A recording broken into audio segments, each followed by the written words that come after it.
Baik, Shalom. Ya, puji Tuhan, suara saya bisa terdengar jelas ya. Ya, puji Tuhan. Pagi hari ini kita bersyukur kepada Tuhan, kita boleh kembali berjumpa di dalam program Mesbah Doa Pagi, di mana hari lepas hari kita terus belajar akan kebenaran firman Tuhan yang terus menjadi dasar di dalam kehidupan kita, menjadi dasar bagaimana kita bertindak dan kita terus mau menyenangkan hati Tuhan. Baik, Bapak Ibu Saudara yang diberkati Tuhan, mari kita buka bagian firman Tuhan pada pagi hari ini di dalam Yehezkiel, kitab Yehezkiel pasal 27. Ya. Yehezkiel pasal 27. Kita akan membaca ayat 1 sampai 4. Ya, Bapak Ibu bisa menyimak Alkitabnya masing-masing. Sekali lagi Yehezkiel pasal 27 ayat 1 sampai 4. Saya akan membacakannya untuk kita semua. Ya. Nyanyian ratapan mengenai Tirus.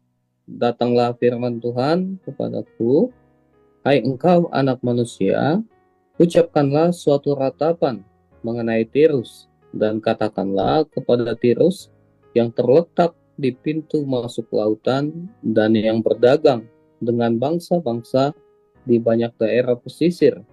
Beginilah firman Tuhan Allah, hai Tirus, engkau berkata, aku kapal yang maha indah, wilayahmu di tengah lautan, ahli bangunmu membuat keindahanmu sempurna. Ya, demikian jauh pembacaan firman Tuhan. Berbahagia kita yang mendengarkan kebenaran firman Tuhan, menyimpan, dan kita yang melakukannya di dalam kehidupan kita hari lepas hari. Saudara yang diberkati Tuhan, ya, kemarin kita sudah mendengar bahwa ya, Tirus dihukum Tuhan. Tirus juga mengalami hukuman yang datang dari Tuhan karena mereka bersuka cita, karena mereka senang akan kejatuhan bangsa Israel. Ya, kita juga sudah belajar bagaimana bangsa ini atau wilayah ini senang ketika bangsa Israel ini jatuh. Ya, kita tahu bangsa Tirus atau wilayah Tirus adalah suatu tempat yang sungguh strategis, ya, suatu wilayah yang sangat kaya, wilayah yang sungguh-sungguh berlimpah berkat Tuhan atas mereka, ya. Mereka ini adalah wilayah yang sangat-sangat bagus secara ekonomis. Kita bisa melihat bagaimana menjadi tempat pusat perdagangan, ya. Dikatakan di ayat 4, wilayahmu di tengah lautan, ahli bangunmu membuat keindahanmu sempurna. Ya, kita melihat di sini bagaimana Tirus sungguh-sungguh diberkati Tuhan, ya. Tirus sungguh-sungguh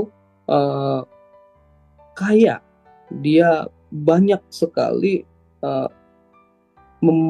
memiliki harta yang berlimpah, ya. Kita bisa melihat di dalam ayat 5 sampai ke 6, bahkan dikatakan bahwa seluruh badanmu mereka buat dari kayu sanobar senir, ya. Mereka mengambil aras Libanon, membuat bagimu tiang layar, pohon terbantin dari basan dipakai untuk dayungmu, geladakmu mereka buat dari tulang gading, ditatakan di cemara dari pantai Kitim. Layarmu diperbuat dari ladanan halus yang berwarna-warni dari tanah Mesir, itulah tandamu. Dan tendamu diperbuat dari kain ungu tua dan kain ungu muda dari pantai Elisa. Orang Sidon dan Arwan menjadi pendayungmu, tukang-tukangmu hai Tirus berada padamu. Mereka menjadi pelaut-pelautmu, ya.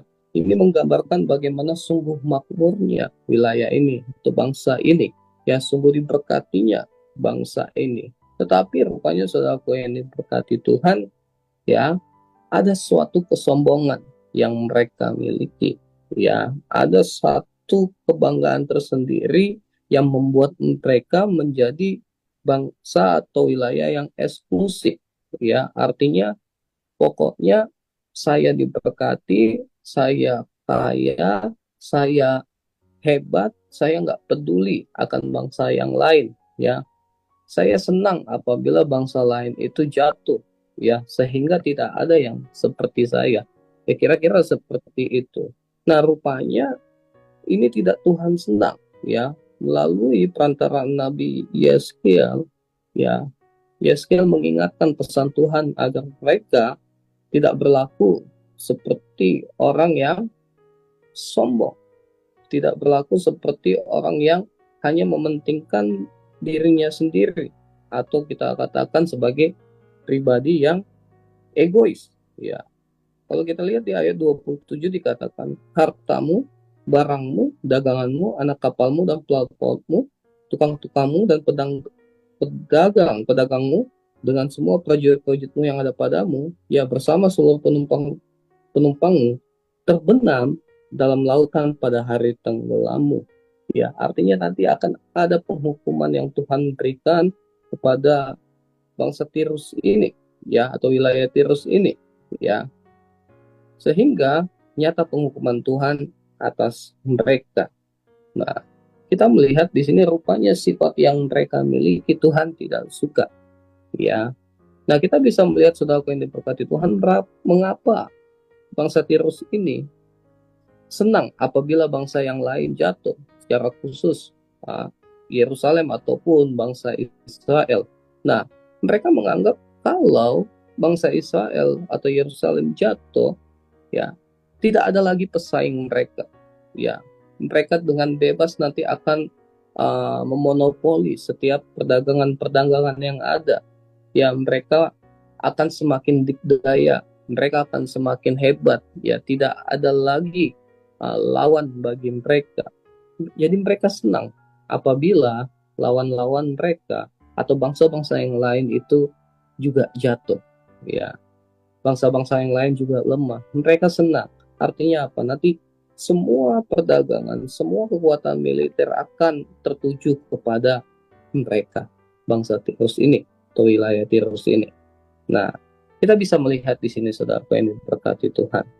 Kita kembali belajar pada pagi hari ini. Kita tidak boleh merasakan sukacita di tengah-tengah penderitaan yang dialami oleh orang-orang yang mungkin ada sekitar kita. Ya, mungkin hari-hari ini kita melihat, ya, banyak sekali pergumulan-pergumulan ataupun tantangan yang dihadapi oleh saudara-saudara kita. Ya, mungkin kita mendengar, ya, ada orang-orang yang diberkati, sesama kita diberkati. Kita juga harus merasakan sukacita atas berkat-berkat yang mereka terima. Ya, jangan sampai ketika sesama kita diberkati, sesama kita memperoleh banyak berkat, kita justru iri, kita justru merasa dengki, ya. Kita tidak boleh. Kita diingatkan kembali untuk kita tetap bersukacita atas setiap apa yang Tuhan berikan, baik untuk kita maupun juga kepada sesama kita.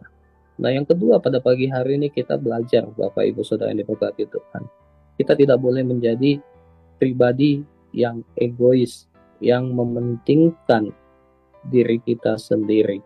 Kita sebagaimana bangsa Tirus yang senang apabila bangsa yang lain jatuh dan itu membawa keuntungan terhadap pribadinya, ya, atau bangsanya. Ya, kita tidak boleh bersikap seperti itu. Ya, kita tidak boleh mementingkan diri kita saja. Ya, mungkin kita berkata, ketika saya diberkati kan saya akan bisa menjadi berkat bagi orang. Tetapi rupanya saudara yang diberkati Tuhan, ya, jangan sampai, ya, itu hanya menjadi slogan saja, hanya menjadi kata-kata saja, tetapi kita tidak melakukannya. Ya. Saudara yang diberkati Tuhan, pagi hari ini kita juga diingatkan kembali, atau hari-hari ini kita bisa melihat banyak sekali orang yang menghalalkan segala cara, ya, untuk mendapatkan ambisi pribadinya. Ya, kadang kita juga bisa melihat segala cara dilakukan agar mendatangkan keuntungan pribadi. Ya, bahkan banyak orang yang tak segan melakukan cara-cara yang tak berkenan di hadapan Tuhan untuk mendapatkan berkat atau keuntungan secara pribadi.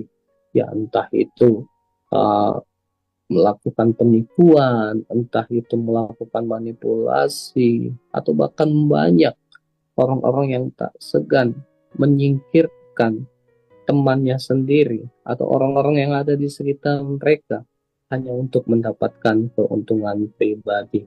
Ya, gara-gara ambisi pribadi, segala cara dihalalkan. Nah, kita diingatkan akan hal itu. Ya, bahkan tidak sedikit juga saudara yang diberkati Tuhan, ya, orang-orang yang bahkan harus menyingkirkan.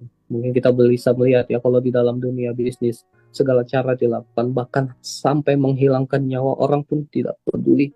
Ya, yang penting bisnis saya lancar, yang penting tujuan saya bisa berjalan dengan baik, tidak peduli. Yang penting saya senang, yang penting saya diberkati.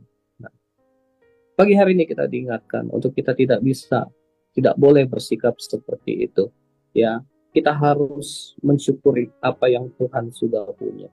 Kalau kita berpikir kembali, saudara yang diberkati Tuhan, ya, bangsa ini sudah kaya, wilayah ini sudah makmur, wilayah ini sudah diberkati Tuhan. Mengapa mereka harus senang apabila ada teman atau bangsa yang lain itu jatuh? Seharusnya kan mereka membantu, seharusnya kan mereka ikut menguatkan, tetapi yang mereka lakukan justru mereka menari di atas penderitaan bangsa-bangsa lain. Nah, jangan sampai kita juga bersikap seperti itu. Kita menari di atas penderitaan orang lain. Orang lain menderita, kita mengambil keuntungan. Nah, itu Tuhan tidak senang, Bapak Ibu. Amin. Ya.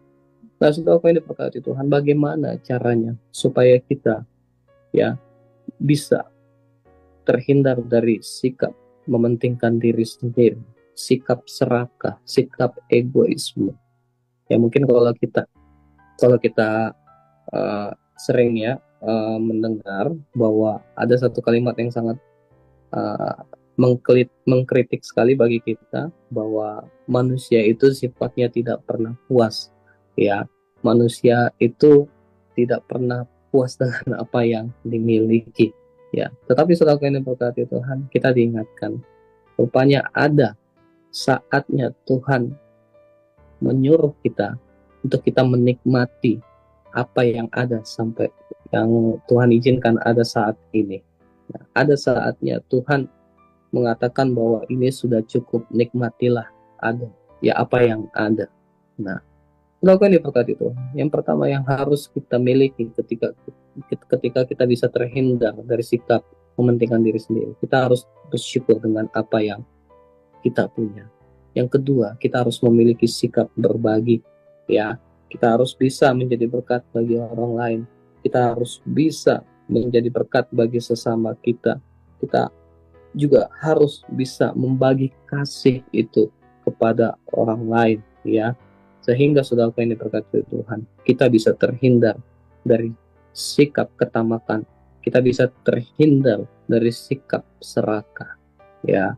Nah, ini saudara yang diberkati Tuhan, ini menjadi peringatan pada kita, ya, supaya salah satu penyebab kita tidak bertumbuh di dalam iman kita adalah kita memiliki sikap yang serakah. Kita diingatkan kembali pada pagi hari ini untuk kita ya tidak memiliki sikap itu. Kita buang jauh-jauh sikap itu, ya, sehingga ya hidup kita bisa berkenan bagi Tuhan. Kita bisa menjadi berkat bagi orang lain. Mungkin kita berkata, saya kan belum mempunyai cukup banyak berkat. Mungkin kita berkata, saya kan belum mempunyai banyak uang, saya kan belum kaya, hidup saya pas-pasan. Semoga ini berkati Tuhan.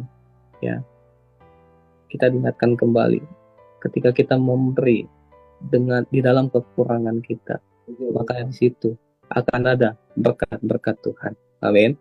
Ya, ketika kita memberi dengan ketulusan, dengan apa yang ada pada kita, saya yakin dan percaya Tuhan akan senang.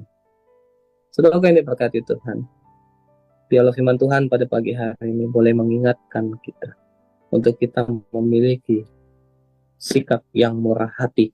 Ya, kita ingat apa yang Tuhan Yesus katakan di dalam Matius,